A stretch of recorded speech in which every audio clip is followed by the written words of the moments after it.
It's different when you actually are in place. You can read all the books you want, see all the pictures you want, but you're not going to get the actual experience until you come down here. I wanted to fill in a lot of the blanks that my father didn't provide because he was too young or just didn't want to talk to me about the events that happened. You know, that's what it's about, to tell your stories so that the healing can really get on its way. It's a feeling, you can smell it, you can breathe it. And you're sharing it with other people that want to experience the same thing.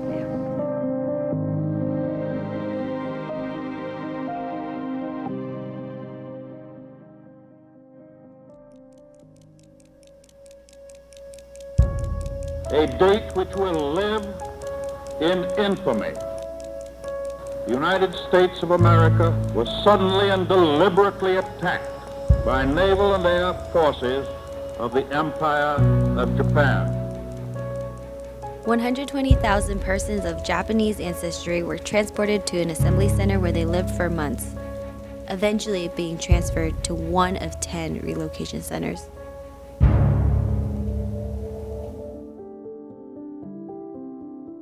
For me, it was coming down here and just experiencing with sights and sounds and just your senses of what it's really like down here.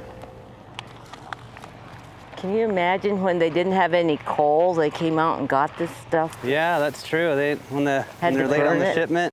Well, for me, it was really important that another member of my family have this experience that I did. And Spencer's the one that said, I'm going to go. And I was just thrilled that somebody else would know what I experienced when I was here. I felt more of a connection actually being on the grounds and seeing the markers and the buildings my dad and my aunt and my grandfather and grandmother would have passed, that I'm passing that same path. So I can take that experience and show my son and my grandson. If my father was willing to talk about it, you know, try to extract that information from him. It's kind of difficult, but if I had my son there, then it's a little bit easier so he can kind of channel that towards my son. Because I know some things, but my son doesn't know. And coming from my father is a lot better than coming from me. Family is very important to me, and to share that experience with her and get more knowledge from her and answers that I couldn't get from my dad. I have your father and me on the railing of one of the barracks. This is, as he mentioned, really a community because of our shared experience, and that it seemed like we instantly connected, and I felt I could trust other people with my stories because they had similar stories to mine. And so for me, it was a real sense of belonging and feeling welcomed, and I know that these are people that surrounded my parents when they were here in the camp. And that's probably why they, did as well as they did, because they had loving people around them who were helping them as well. A photographer with one of the newspapers saw us there, and he took the photo, and my uncle tracked him down so that and that's the only picture I have of my mom and I.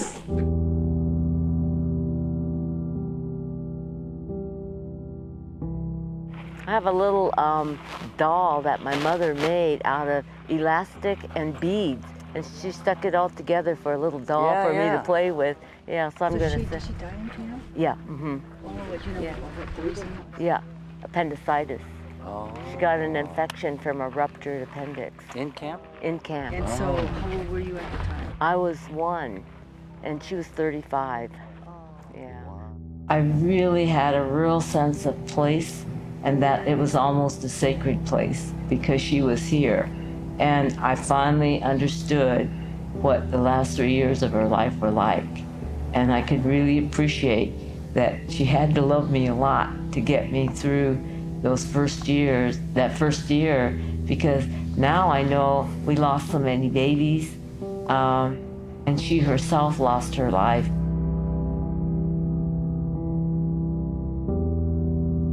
For me, you know, I've never been able to let my mother go because I was holding on to trying to figure out who she was and searching for that. And coming here began the healing process and being able to let my mother go, because I felt like her spirit was around me, and that was all I really needed. And so this trip, I really felt like, you know, this was really the healing process at work. And to have Spencer join me was just so exciting, because then he would understand what makes his aunt work. And that, you know, this was something he would really understand now because of what it meant to me, you know, to have that connection with my mom for the first time in my life. And I had waited way too long to have this experience, so when I finally came, I was 72 years old, and it was like, oh my God, I should have done this 100 years ago, so that I could have made this connection with my mom much sooner and be at peace with her death. I asked my father if he wanted to come and experience the pilgrimage, and he was shaking his head no, and sorry.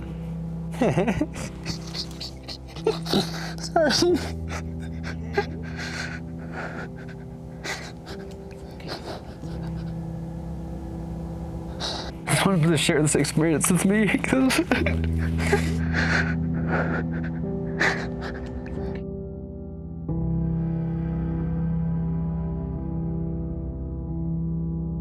I wish he'd come with me.